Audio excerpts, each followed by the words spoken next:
$194 billion. That is not a typo. Uh-huh. And it is certainly not a mistake. It's actually hard to even visualize a number that big. I was trying to come up with a comparison before we started. Yeah. If you were a country, right, and you had a GDP of 194 billion, you'd be richer than Kuwait. Wow. Richer than Hungary. I mean, that is the sheer volume of orders currently sitting in the backlog for Lockheed Martin as of this morning, January 29, 2026. It's a fortress of a balance sheet. To put it in business terms, that's roughly 2.5 years of total revenue, fully guaranteed. 2.5 years. Yeah. If Lockheed didn't sign a single new contract starting tomorrow, if the phone just stopped ringing, they would still be building jets and missiles, well into 2028. Which sounds like an absolute dream scenario for any CEO. I mean, imagine knowing exactly what your income is going to be for the next 30 months. But, and this is where the story gets really interesting and why we're doing this deep dive, you're arguing that this number, this giant number, it actually hides a massive identity crisis. Or maybe crisis is the wrong word. Crisis might be a little strong, Yeah. but metamorphosis definitely fits. Look, for the last 30 years since the Cold War ended, Lockheed Martin has been what we call a steady-state prime contractor. Okay. They were built for a specific kind of world. Low-volume production, incredibly high-tech, exquisite technology, very bureaucratic, and frankly, very slow. They were built to cruise. And the earnings call this morning confirmed that the cruise is over. The cruise is dead. The world is on fire, literally, in some regions. We have the earnings report right here in front of us. $20.3 billion in revenue for Q4 alone. Beat expectations. Right. But the real story isn't the profit, it's the panic. The Department of Defense, and honestly, defense ministries all over NATO, are realizing they simply do not have enough ammo. They are screaming at Lockheed to wake up and become a mass production machine. So, welcome to the deep dive. Today, we are unpacking that exact transformation. We aren't just going to read you the stock ticker. We want to investigate how a giant kind of sluggish defense contractor tries to turn into a nimble factory. Right. We're going to look at the Golden Dome missile shield that everyone is talking about, the implications of President Trump's $1.5 trillion budget proposal, and why, of all places, the future of warfare is being decided in a mud pit in Camden, Arkansas. And we'll also touch on something I found really surprising, how they're using this war-fighting tech to fight wildfires. Yes, Project Ember Point, that was a total curveball in the research. Yeah. But let's start with the heavy hitters. Let's set the scene properly because you can't look at these numbers in a vacuum. No, context is everything here. We have the Q4 earnings released just this morning. Revenue is up 9% to $20.3 billion. Full-year sales hit $75 billion. Which is just a massive number. It is. They're delivering F-35s and PAS-3 missiles at record-breaking rates. But you said earlier, before we hit record, that we have to look at the backdrop. Why? Why is that so critical?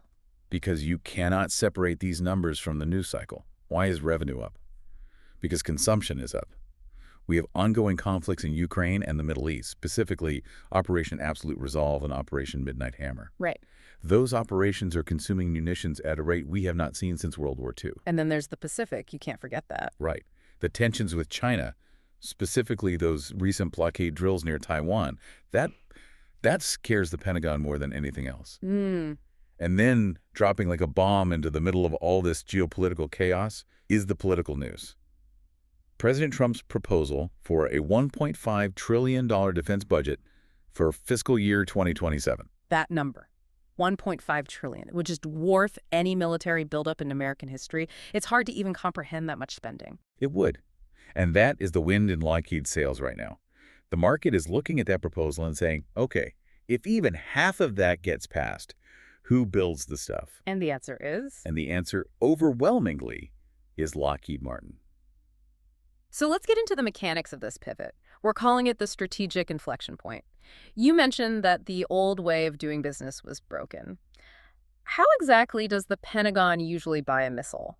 I think most people assume it's like buying a car. You just, place an order. Oh, it is nothing like buying a car. Historically, it's been a year-to-year grind. Imagine if you had a job, but your boss only guaranteed your salary for 12 months. Okay. Every October, you have to sit down and wonder, am I getting fired?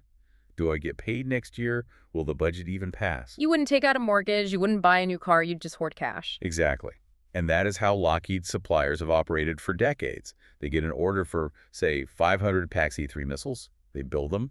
Then the line goes cold. while Congress argues about the next budget. All that uncertainty. Because of that uncertainty, Lockheed doesn't hire extra staff. They don't buy bulk raw materials. They optimize for efficiency, not speed. They run lean because they are terrified of being stuck with inventory if the government changes its mind. Which, I guess, works fine in peacetime when you don't really expect to shoot the missiles you're building. Sure, it saves the taxpayer money in the short term. Right. But then 2024 and 2025 happened. Suddenly, the Pentagon needs 2,000 missiles now. Right, yesterday. But you can't just flip a switch. Yeah. You fired those skilled workers 2 years ago. The supplier for the rocket motors, he shut down his factory because he didn't have a contract. That is what we call supply chain fragility. So this new development, this 7-year framework agreement they announced in the call today, this is the fix. This is the salary. This is tenure. It's a massive, massive signal. The Department of War, the DoW, and Lockheed have signed these landmark 7-year framework agreements. Wow. They're essentially saying, we promise to buy this many missiles every single year for 7 years, guaranteed. 7 years. That spans nearly 2 presidential terms. So it's almost unheard of in modern procurement. This is what they call acquisition transformation. And this ties directly into the capacity pivot, right? I was looking at the data from the call about the Munitions Acceleration Center in Camden, Arkansas. They literally broke ground on this facility today. Camden is the heart of this entire pivot. The numbers are just wild. For THAAD, that's the Terminal High Altitude Area Defense System, they are quadrupling production. Quadrupling. Going from 96 interceptors a year to 400. Just think about the logistics of that for a second. Quadrupling. I mean, imagine a car factory trying to suddenly produce 4 times as many cars next year. Yeah. It's a monumental task. And for the PAX-3 MSE, the Patriot Advanced Capability, they are tripling it, from 600 to 2,000 interceptors per year. And that is precisely why the 7-year deal matters. You cannot triple production on a 1-year promise. You just can't. Right, you'd be insane to try. You need to build factories, which they are doing in Arkansas. You need to hire thousands of people. You need to secure raw materials like titanium and energetic materials for the warheads for years in advance. These multi-year agreements allow Lockheed to invest in what they call anti-fragility. Anti-fragility. Yeah. They aren't just building missiles anymore. They are building the capacity to build missiles at scale.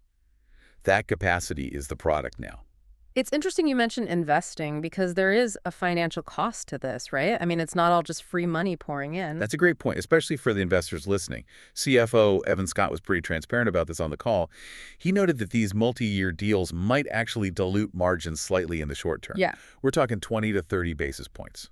Let's just pause there. For the non-finance people listening, what is a basis point in this context? Sure. A basis point is just 0.01%. So 30 basis points is 0.3%. It sounds tiny, but on billions and billions of dollars of revenue, it's real money. Okay, so they're making slightly less profit on each individual missile right now. For now, yes. Why would they agree to that? Because they book profit conservatively at the start of these very long contracts.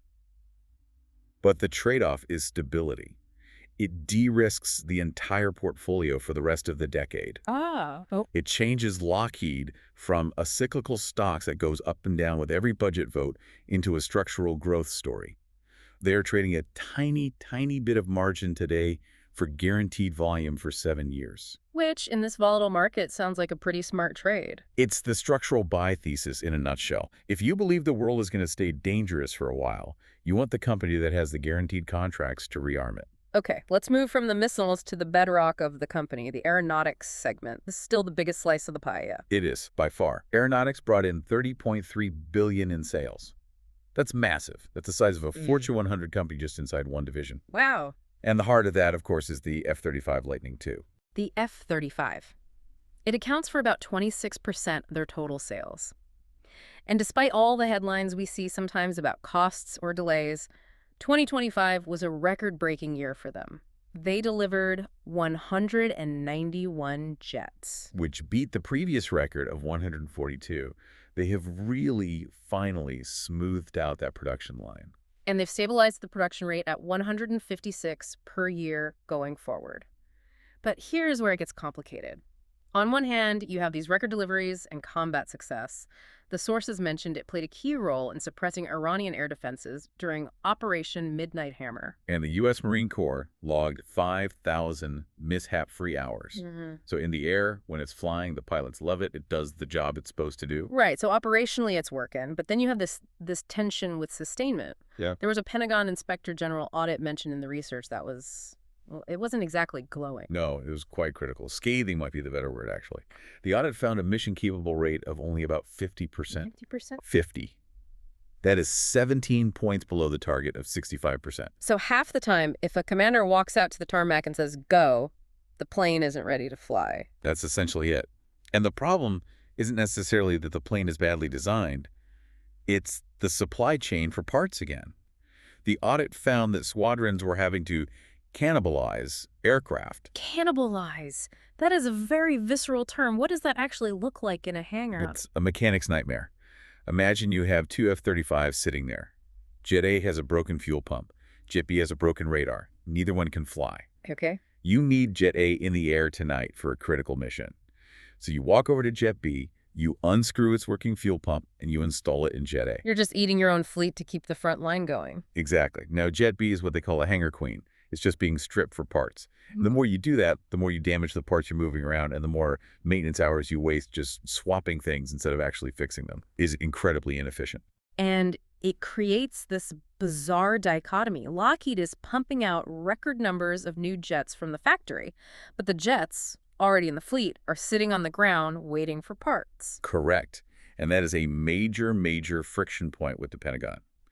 If they can't keep the planes flying, they can't sell the peace-through-strength narrative. Sure.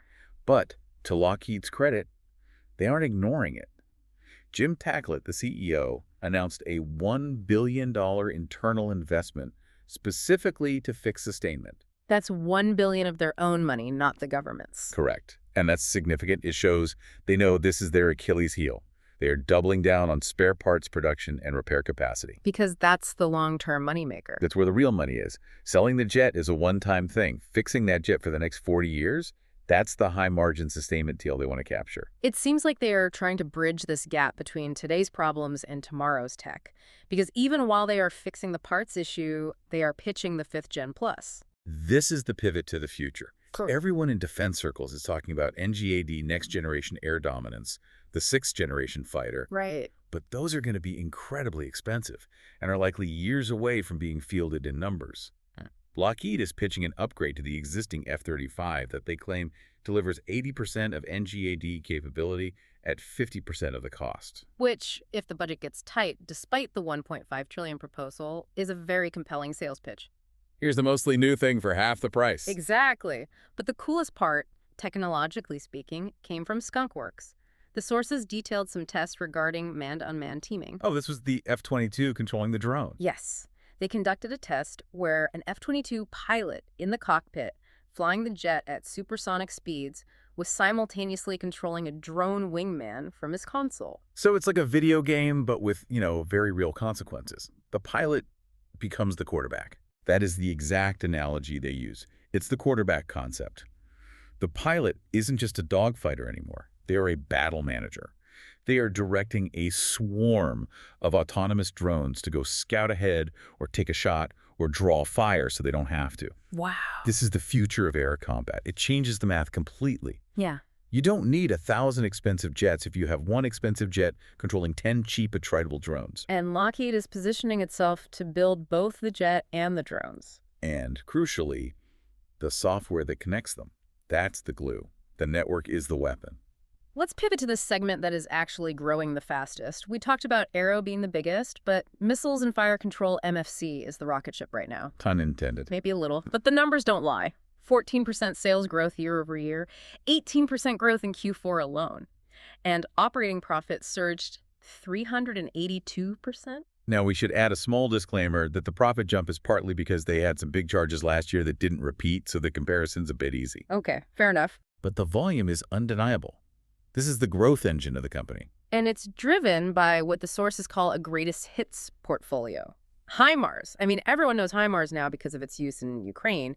They just delivered the 750th unit. And JSM and LRASM, Those are the long-range anti-ship missiles. They just got a new $9.5 billion award for those. And those are the ones you'd need in a potential conflict in the Pacific. That's exactly what they're for. They fly low, they are very stealthy, and they're designed to kill ships from hundreds of miles away. But there's a warning sign here, too. A bear case, hidden in all the good news. The loss of the Norwegian contract. Yes, this is crucial for the listener to understand. We often think of Lockheed as this invincible monolith, but they lost a $2 billion contract in Norway. Who did they lose it to? Russia? China? South Korea. South Korea. I don't think most people list South Korea in the top tier of global arms dealers. They are rising incredibly fast.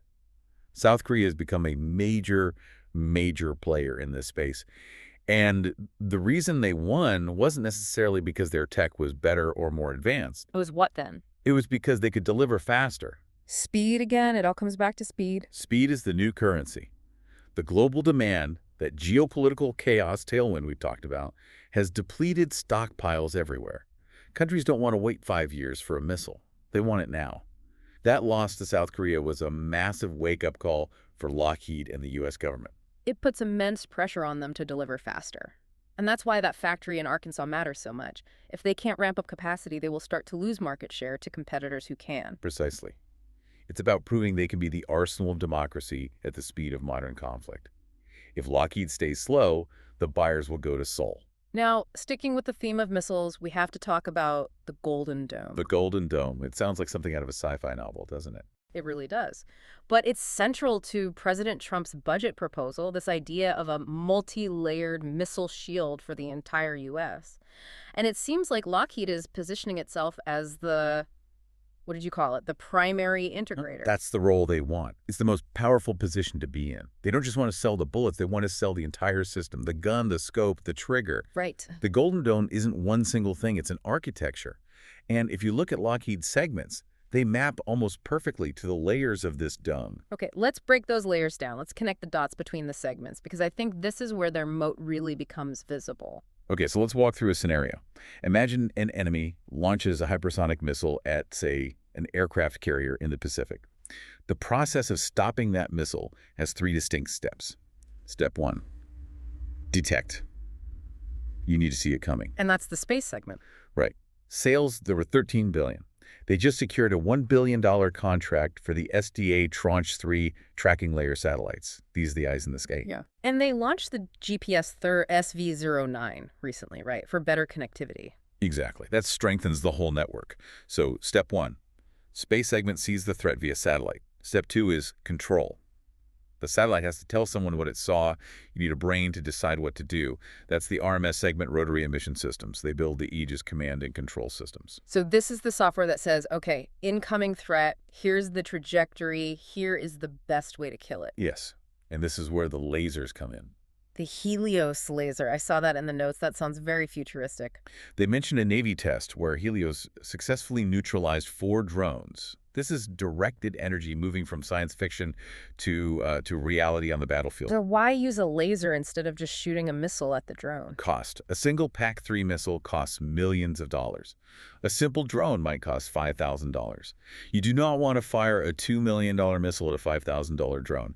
You will go bankrupt before you run out of ammo. So you just zap it with a laser, which costs, what, a few bucks? Pennies worth of electricity per shot.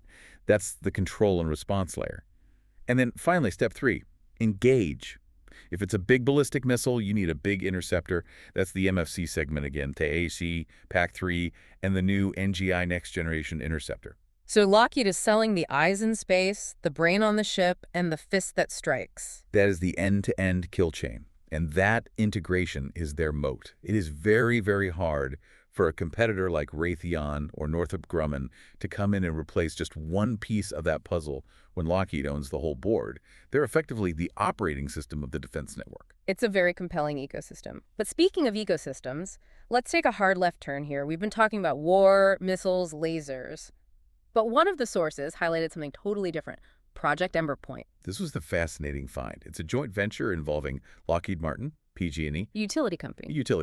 Salesforce, and Wells Fargo. That is an eclectic group. A bank, a tech company, a utility, and a defense contractor walk into a bar. Laughs. It sounds like the setup to a very weird joke. But they are fighting wildfires. And they are doing it with military tech. So using the detect, control, engage loop we just talked about, but for a fire instead of a missile. That's exactly it. Think about it. A wildfire is just like an enemy movement on the battlefield. You need to detect it early using the same sensors and drones Lockheed developed to find targets. You need to coordinate a response. That's the command and control, which Salesforce is helping with. And you need to engage it. Are they shooting missiles at the fires? Please tell me they are not shooting missiles at the forest. No missiles, no. Oh. But they are using autonomous drones. The sources mentioned the autonomous Black Hawk or U-Hawk. There's actually a detail in there that Secretary Hegseth piloted one remotely from a tablet. From a tablet, like an iPad. Essentially, imagine an unmanned Black Hawk helicopter. It can fly into a fire zone at night. It can fly in heavy smoke where a human pilot would be completely blinded or choked. You can drop thousands of gallons of water or retardant right on the source with pinpoint accuracy. It's dual-use technology. That is the buzzword of the year, isn't it? It is, but it's crucial for investors. It shows that all this R&D money they're spending, the AI factories, skunk works, it can be monetized in the civilian sector. It diversifies their revenue stream away from just being dependent on the Pentagon. And frankly, it's good PR. Saving homes from wildfires is a much softer image than munitions acceleration. It creates social value, which absolutely matters, but the tech is real. It's taking the fog of war technology and applying it to the fog of fire. Let's get back to the hard numbers for the investors listening. We've talked about the tech, the strategy. What does the guidance for 2026 actually look like? Because at the end of the day, the stock price moves on guidance. It's strong, very strong. They are forecasting sales between $77.5 and $80 billion. That's about 5% organic growth. Which is steady. It's not, tech startup growth, but for a giant industrial company like this, it's solid. It is. But the earnings per share, the EPS, that is the real headline grabber. They are projecting a jump to between $29.35 and $30.25. And for context, 2025 was $21.49. That is a massive leap. Is that just accounting tricks or is that real? It's a mix. Part of that is because 2025 had some one-time charges, pension settlements, and things like that, which are falling off. So the comparison is favorable. Okay. But it also reflects the profitability of these programs maturing. As they build more F-35s, they get better and more efficient at it, and the margins improve. And the cash flow, what are they generating? Free cash flow is expected to be between $6.5 and $6.8 billion. That is a lot of cash. So the big question is, what are they doing with it? Are they just sitting on it? No, they're spending money to make money. This is the capital allocation strategy we've been talking about. Capital expenditures is increasing to $2.5 to $2.8 billion. And that is the money going directly into building the factories in Arkansas and elsewhere. Right. If they were just focused on financial engineering, that number would be low. But it's up significantly. They're pouring concrete. They're buying new tooling. You don't spend nearly $3 billion on factories if you're just trying to juice the stock price for a quarter. This is real, organic volume growth. And they are returning cash to shareholders, too. Oh, yes. About $6 billion via dividends and stock buybacks. But this brings us to the Trump factor that was mentioned in the sources. There is a tension here regarding those buybacks. There is. The Trump administration has been very, very vocal. They have threatened to restrict stock buybacks if defense contractors don't meet their capacity investment targets. So they're basically saying, don't buy back your own stock until you can build enough missiles to win a war. Exactly. It's a populist stance, but it carries a lot of weight. The administration is saying, we are giving you these juicy 7-year contracts, so you damn well better invest in the factories. So how is Lockheed responding to that pressure? They are preemptively complying. That's how I read the Arkansas groundbreaking occurring today on the same day as their earnings call. It's a signal. They are loudly and publicly increasing CapEx and building factories. Right. Yeah. They're saying, look, we are investing. We are building the capacity you want. So please let us keep doing our buybacks. Right. It's a strategic dance, risk-defined, portfolio protected. By doing exactly what the administration wants on the manufacturing side, they protect their ability to do what Wall Street wants on the financial side. It's 4D chess. It always is in this industry. You have to manage the Pentagon, the White House, and Wall Street all at the same time. So we've covered a lot of ground here. We've gone from the $194 billion backlog to the mud in Arkansas, from F-22s controlling drones to Black Hawks fighting fires. If we have to sum this all up, what is the final verdict? The verdict is that the steady state is over. Lockheed Martin has successfully pivoted. They have moved away from those risky fixed-price development bids, which, frankly, lost them a lot of money in 2024 and 2025 on classified programs, and moved squarely into long-term production contracts. The 7-year deals are the anchor. Those deals are the anchor. They de-risk the entire portfolio. And with the proposed $1.5 trillion defense budget and global instability, that doesn't seem to be going away anytime soon. They are the structural buy. They are the engine of rearmament. It really feels like they have positioned themselves to win regardless of which specific conflict flares up next. They have the entire kill chain covered. They do. Whether it's a drone war in the Middle East, a missile war over the Pacific, or a space war in orbit, Lockheed has a product and, more importantly, a system in the loop. Before we sign off, I want to leave our listeners with a provocative thought. We talked about the F-35 upgrade. That's largely a software play. We talked about the Golden Dome. That's integrated by software. We talked about controlling drones. That's all software. I see where you're going with this. If the Golden Dome relies on space-based sensors and AI command centers, at what point does the software become more valuable than the missile itself? That is the multi-billion, maybe even trillion-dollar question for this entire industry. Are we looking at a future where Lockheed Martin isn't really an aerospace company anymore? Are they becoming a massive software company that's just wrapped in aerospace aluminum? I would argue we are already there. The metal is just the delivery mechanism for the code. The missile is just a server that flies very fast and then explodes. The real value is the network. That is something to chew on. The missile is a flying server. Indeed.